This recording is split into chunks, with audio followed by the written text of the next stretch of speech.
For those of you who say I shouldn't laugh at another person's misfortune, you don't know me that well. So here's some news you can use from a hotel room. Ladies and gentlemen, it is once again my pleasure to talk to you about the Italian rapscallion, the lawyer for the ladies of the night, Mr. Michael Avenatti.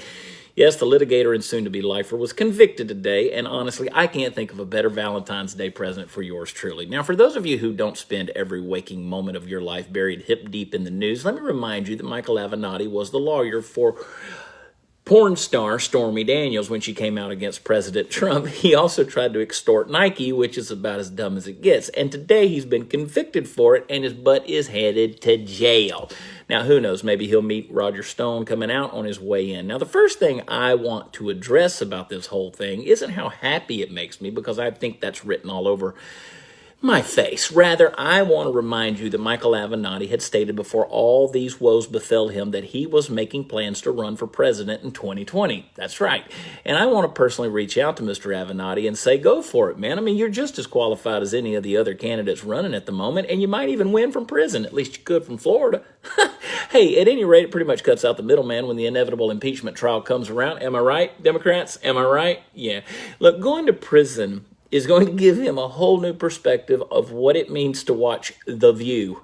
That's right, because the creepy porn lawyer is about to become the Caucasian prison lover.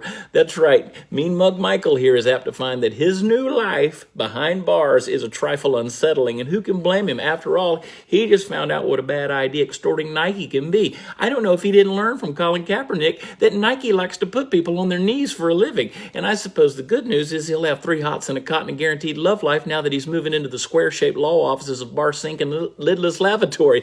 He's going to be hearing Just Do It a whole lot more now, that's for sure. But despite all the action, there's going to be danger that he's going to be lonely. Yes, the awkward breakup of Michael Avenatti and the left on Valentine's Day, no less, is heartbreaking.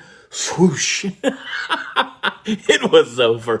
But I wouldn't worry too much. I suspect there's apt to be a few conjugal visits from Brian Stelter here and there. And hey, this could work out in other ways. He's a lawyer in prison. Maybe he'll pull a Shawshank Redemption and dig a hole in the wall behind his dartboard poster of Melania Trump.